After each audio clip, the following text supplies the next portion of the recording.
Aloha, welcome back. Today we're going to be making a cocktail where the garnish is the star of the show, and the garnish is actually ice. Sounds crazy, I know, but if you look at old tiki menus from a long time ago, you're going to see something called an ice shell. And what happens is you put this into a coupe glass, and it's kind of like a canopy to keep the drink cold, like a little umbrella over the drink. Now, obviously, this won't work with something like this V-shaped martini glass. It's got to be a coupe. Smaller the better. This one's the smallest one I could find, but it's a double-sized coupe. And when the mixologist gave me this recipe, he said, well, that's only half a recipe. That's only half a glass. And it's funny because I made the recipe exactly to his measurements, but because I couldn't find a smaller coupe, it looks like it's half the size, but that's okay. I can't really find these smaller coupe glasses. I know you could find them online, but then the issue is I got to order like dozens of them. I don't want dozens of them. So I picked this one up at one of those kitchen stores, and it's double the size. But I'm going to show you how we do this. I went on, I guess it was Amazon or eBay or one of those, and I got this hand crank ice shaver. Very simple. Goes into the plastic base, and you take some smaller ice cubes and you just put them in there. I didn't want to buy an electric one because I'm not going to be using it that often. So you just push this down,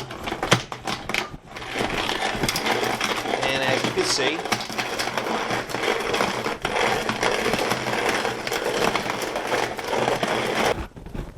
we have our ice. Now, the thing I don't like about this was very inexpensive. I'm guessing it was less than 20 bucks. Some of this blue plastic sometimes comes off because of the sharp razors, and you see little specks of blue in there. If that's the case, I don't know, just pick them out. We're not going to be drinking this, although it will melt into the glass. So what you want to do is just gently form it to the shape of the glass. Clean hands, of course. And this is something that if you're going to be having guests over, or you're going to have a few of them, somebody special, whatever the case may be, you're going to want to make these way in advance. Once you get this shaped like this, you're going to stick this back in the freezer, and this is going to take, I don't know, about a half hour to melt.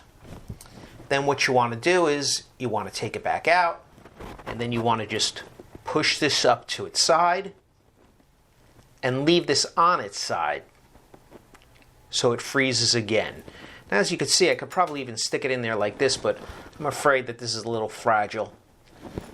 If you go online, there's some people doing this. A lot of people recognize these from the Mai Kai in Fort Lauderdale, Florida, but they put more on the bottom. I don't think that's necessary, because if you have this glass in the freezer, the glass is going to be pretty well chilled, and so is the ice garnish. And obviously, the longer you keep it in the freezer, the colder it gets, and the longer it holds its shape. So if you want to do this, and you can only do them one or two at a time, or you don't have enough room in your freezer, yeah, you want to put aside at least an hour for each one. Like I said, give it time to freeze, refreeze, stick it back in there, and leave it in there as long as you can. Only once after you've made the drink, then you pull it out of the freezer and pour it, and it holds its shape pretty well, as you can see. Now, the drink is fairly simple. It's just 1.5 ounces of rum, 1/2 ounce of lime juice, 1/4 ounce of honey mix, 1/4 ounce of falernum, and shake with plenty of light ice in a flash blender. And because this is only 1.5 ounces and most drinks are 2 ounces, sure, you could make this a double, and then you got 3 ounces of rum in there. Then it's a little bit more stronger than a standard pour. So there you have the Chairman's Special Reserve. But again, you could make any cocktail in this that needs to be double strained and put into a coupe or cocktail glass.